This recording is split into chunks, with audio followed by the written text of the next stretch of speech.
At Consumer Cellular, you get the same exact coverage as the largest carriers, but for up to half the cost. Same thing, up to half the cost. Up to half the cost for the same thing. 50% the money for 100% the same thing.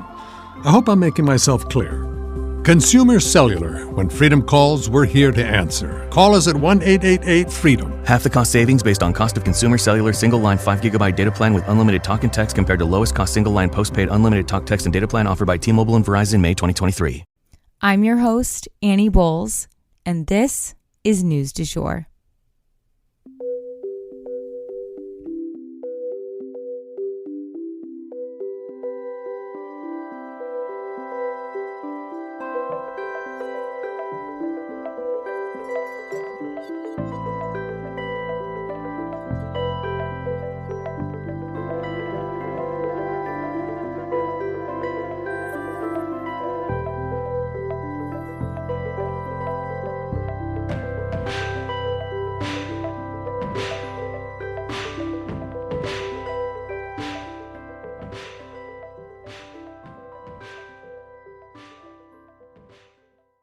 Welcome to News du Jour. You may be wondering, why am I, Annie Bowles, here hosting this podcast?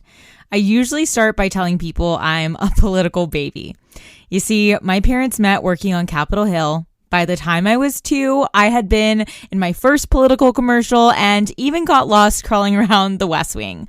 Don't worry, Al Gore found me. My family then moved abroad when I was 9, and I attended an international school in Brussels with kids from all over the world. And it is this type of global perspective that I also bring to our show.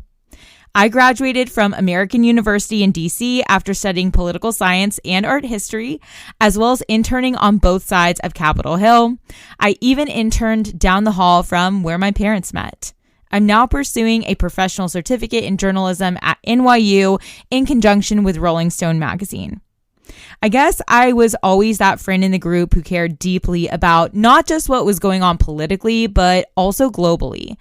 I often kept my own friends informed through high school and into young adulthood, so I guess I've always done a version of this show. I'm genuinely passionate about following the news, and I'm here to break it down for you guys every weekday. We always strive to be a calmer space to get your news. Or, as one listener put it, like getting your news from a well-informed bestie. I'm so glad you're here. I just wanted to start off with a huge thank you so much for your patience.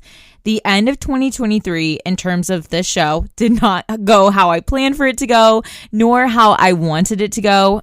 That said, starting off 2024 as part of the SiriusXM family is so mind-blowing to me and something that I honestly would have been wishing for, probably have been wishing for since this podcast started. So I'm just trying to look at the glass half full and get back to our regular posting schedule right now.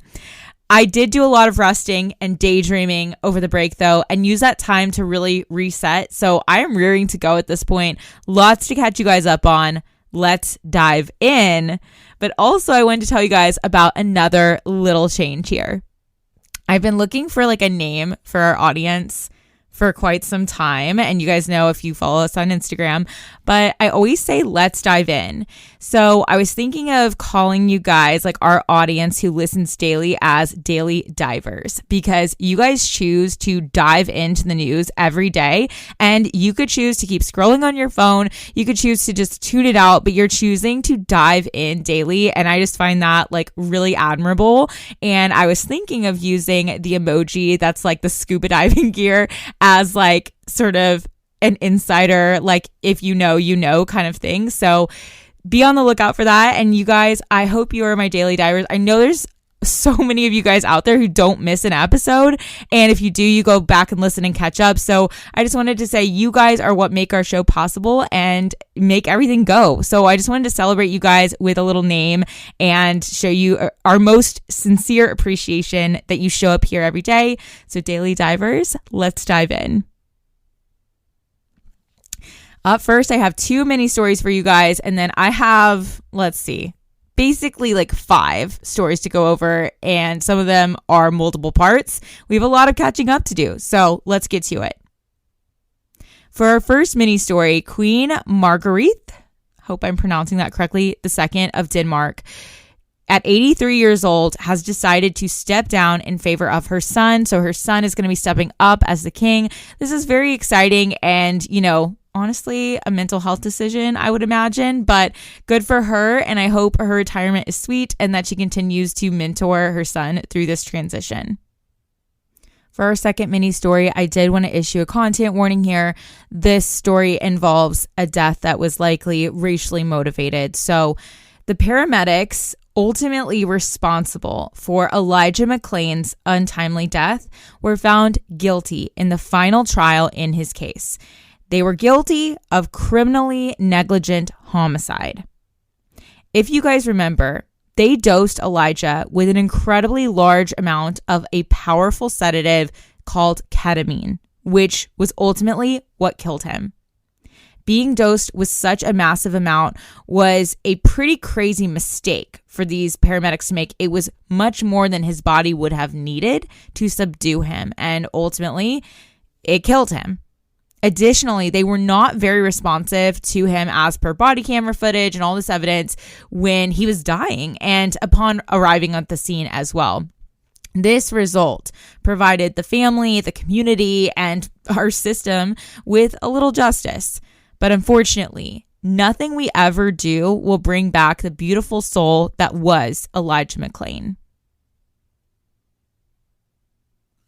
And next up for today, we are going to touch on the earthquake in Japan. So over New Year's, a powerful 7.5 magnitude earthquake hit Japan. What a way to, ring in the new year, right? Luckily, though, they were originally at the highest tsunami warning possible, but luckily that has now been downgraded. But they are still warning people to stay away from the coast, which is probably pretty difficult in Japan, I would imagine. It's an island, so it's surrounded by coastline, and it's a pretty small nation, as well as being pretty densely populated. So if you're listening right now from Japan, just know that we are thinking of you. Please listen to local authorities, evacuate if you need to, and most of all, stay safe. Our hearts are with you guys. Next up for today, we of course have to jump into the drama that is President Trump and all of his legal proceedings. I also wanted to let you guys know another kind of exciting announcement. We are definitely going to be doing sort of like a sub-series within this show. It's just going to be in the form of bonus episodes, but we are going to come up with like a title for it and get some expert voices that you guys can recognize. Hopefully, if you are a daily diver from day one, you will recognize some of these voices, but I'm going to get some attorneys who are friends of mine to hop on the show and talk to us about what is going on, because honestly, I'm not qualified to explain some of the stuff because a lot of it really is to do with state level law. Like, I don't know Maine state law for like election law. I don't know, Colorado state law, and ultimately, this is what's shaping our presidential election. So I think it's really important that we sort of connect the spider web that is all of these different court cases and how they are shaping the 2024 election, which is coming at us. Now that we're actually in 2024, I had a miniature panic attack. I was like, this is like real. It's getting real now. We're in 2024. Like, this is happening this year. And there's a lot of world events that are making our world more and more dangerous by the day. So it's more important than ever that we have the right person in office. So anywho, I am coming up with that Trump sort of mini series within our show. It will just be in the normal News du Jour feed. No need to search for something else. So it'll show up here when it's ready. But if you guys have any questions, please feel free to email me, DM me. All of my contact info, as always, is in the show notes. But, if you're a friend of mine who has my number, text me. Like, I'm making a list of things to ask because I have a lot of questions. So anywho, wanted to let you guys know about that.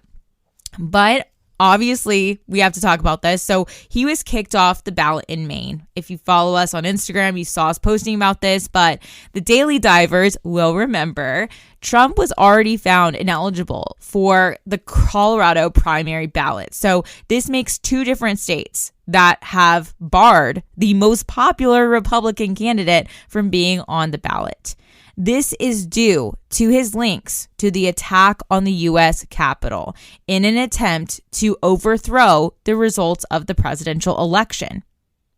This action, according to officials in Maine and Colorado, amounts to, quote, engaging in an insurrection, end quote. And that is barred by the 14th Amendment, you guys, that exact language, engaging in an insurrection. So those 4 words are going to be incredibly important in deciding whether Trump's even going to be on the ballot in certain states or in our country. So long story short, engaging in an insurrection is barred by the 14th Amendment, or at least it bars you from then running for office. This is the first time, though, that anyone has been barred from the ballot in these 2 states. But as the Secretary of State in Maine noted, Trump is also the first presidential candidate to have potentially, quote, engaged in an insurrection, end quote. This is, again, my favorite word, sarcasm there. If you are a daily diver, you know this is my least favorite word because all of 2020 was tainted with it, but this is unprecedented, and I think that might end up, unfortunately, becoming the name of the short series. I'm still playing with that, but long story short, let's talk about Maine and what exactly happened there. So in Maine, the process is if you want to object to somebody being on the ballot, you don't think this person should be eligible to run for office, you go to the Secretary of State. That's what happens in Maine. And then it goes to a higher court as a matter of procedure. So 5 people brought this topic to the Secretary of State saying they don't believe President Trump should be on the ballot again. And this woman is named Sienna Bellows. So she's becoming a really important figure in all of this. And she said in her interview with NPR that the 5 people who came to her actually included 2 former Republican state senators. I thought that was fascinating. 2 Republicans were saying they do not believe Trump belongs on the ballot in Maine. She also suspended her decision's effect, so it won't take effect until the court decides on it. So she's not trying to act like unilaterally on this. She's really working within the system to do what she seems to think is right according to Maine law. So what happens next here is that it will go up to the higher court. But keep in mind, this is where I start to get nervous. Keep in mind that this primary is right around the corner, you guys. It's in February. So there's going to be a lot going down in a short period of time. Each state votes on a different timeline and in different ways, especially to do with primaries. So, that's not something I'm going to try and summarize here today. But it seems that the Republican Party has actually appealed the Colorado decision. So it looks like Trump will likely still be on the ballot there, pending the court's decision. So I'll keep you guys posted on that because I'm sure we'll hear soon.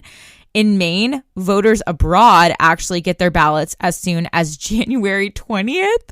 So there's a very compressed timeline for all of these extremely important and, again, unprecedented court decisions.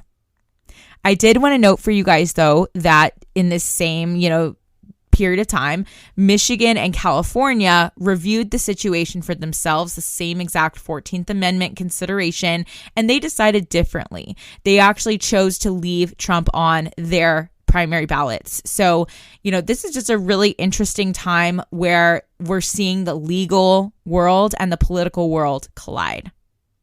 Meanwhile, the Maine Secretary of State, I did also want to note this for you guys. She has received death threats, threats of harm to herself and her family, and even had her home swatted due to Trump's followers calling in false reports against her. And this is all per her interview with NPR. She's doing what she thinks is right, but it's not without consequences. And I just wanted to note that for you guys because what I think what she's doing is brave because she thinks that this is the right thing to do. And she's dealing with a lot of pushback, which she had to know was coming. Next for today, we are actually going to head over to our Israel and Gaza updates. This won't be the end of the episode. We're going to head over to Ukraine afterwards, but I did want to issue a content warning. Basically, the rest of this episode involves war, grief, a lot of really sad things. So if you're not up for that today, skip it, because the rest of the episode is going to be in these two wars. So the first thing I wanted to know is that violence has continued and escalated in Gaza over Christmas, New Year's, etc., with the death toll rising quickly and steadily. According to the Gaza Health Ministry, which is important to note is considered to be one and the same with Hamas, the total is still hovering around 20,000 people, but I think we're getting to a point where it's just really impossible to have accurate numbers no matter what. So I just wanted to keep you guys informed that the violence is continuing and the numbers are continuing to go up. The Israeli Supreme Court, though, has struck down the Netanyahu overhaul of the court system. Again, if you're a daily diver, you remember this. But this is an amazingly positive move. Basically, the Supreme Court in Israel, thankfully, struck down Netanyahu's attempt at overhauling the judicial system, granting himself way more power. This was that legislation that had provoked the widespread protests in Israel, but it obviously took a back seat when the events of October 7th unfolded and the subsequent invasion of Gaza. It's important to keep in mind, and my daily divers know this, but Netanyahu is almost like Israel's Trump. It's hard to equate anybody to Trump, but Netanyahu is the most extreme right-wing leader that they have ever had in power. So please bear that in mind when you're evaluating Israel's decision-making in this war and everything that's going on there. This is a piece of context that just helps us to understand what's going on. He is power hungry, and he's someone that the people would probably not want in power still if the war were not actively underway. And then I wanted to let you guys know some other good news. So withdrawal from Gaza has begun, albeit slowly. Luckily, Israel is pulling troops out of northern Gaza and slowly withdrawing them back to Israel. Several thousand are currently leaving as they have a pretty strong hold on that northern Gaza area and are now focusing on remaining Hamas fractions in the south of Gaza. This obviously comes as the U.S. has been leaning hard on Israel to begin withdrawing troops and slowing down this onslaught. The New York Times also reported that one of the 3 fractions being recalled is actually coming home to undergo more intensive training for specialized operations. And that almost hints at the idea that Israel may seek to act more surgically than before when it comes to hunting down Hamas, which has been the urging of its allies since the beginning. So now we're going to head over to the war in Ukraine, and I have to let you guys know about some devastating airstrikes. So over the holiday, Russia rained down a record airstrike against Ukraine, launching 90 drones, according to the Financial Times, destroying homes, killing civilians, and injuring scores of people as well. We are coming up on the 2-year anniversary of this war, you guys, which is just crazy. I feel like, recording in the same spot from when it began to now, I mean, it's just a blur, it really feels so fast. But apparently, this is how Putin would like to begin celebrating that 2-year anniversary. He also reportedly was retaliating. Reuters reported that the attack was actually a response to a Ukrainian attack on the border town of Belgorod, where a Russian officer was killed in the attack. And apparently that landed a little too close to home for Putin's liking. I think it's been obvious throughout this war at different moments that he is really spooked by the idea of the war making its way into Russia, because he doesn't really have the ability to fight all across his own country and in Ukraine.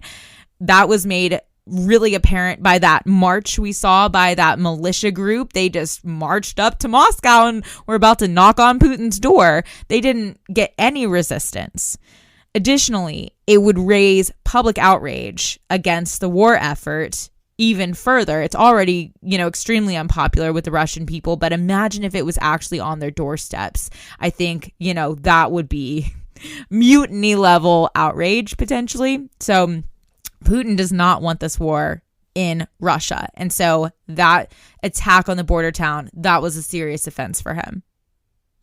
I also wanted to touch on really quickly before we go for the day, some grief camps. So kids and teens who have lost parents in the war have been attending these grief camps to basically do like immersive therapy, like art projects and counseling and, basically dig into their grief because the war is still raging on and they're still, in the middle of it. And so parents are looking for ways to help their kids cope even amid the war. So the New York Times did a really moving piece that had interviews, video format with the kids, and their voices really need to be heard. So I really highly recommend checking that out, and I will put a link in our show notes for today, and it definitely gives us a window into what these kids are up against. And, as always, I'm looking for ways to make these wars, more understandable, more relatable, and to make them more three-dimensional for us who are so far away. So if you guys have any other resources in that direction, I love sharing things like that to help us better understand what everyone's going through. And that for today is the news du jour. Today, I wanted to leave you guys with the quote, "Adversity is one thing, but if you want a true test of a man's true character, give him power." If you enjoyed this episode, please subscribe on whatever podcast platform you use to listen. A rate and review on that platform or a shout out on social media would mean the world to us and help us to be able to keep creating the news du jour and reach more people who need a calmer space to consume the news. But the best way to support all of our work is to become a patron at www.patreon.com/sugarfree media, and that is also linked in our show notes. You can follow us on social media at newsdujour.podcast on both Instagram and TikTok. You can follow my personal account at It's Annie Bowles on both platforms as well. Any little noises you may hear in the background are my rescue pup. He has a little separation anxiety and always records with me. We appreciate you listening and look forward to telling you about the news again next time on News du Jour. Broadcasting from Oklahoma.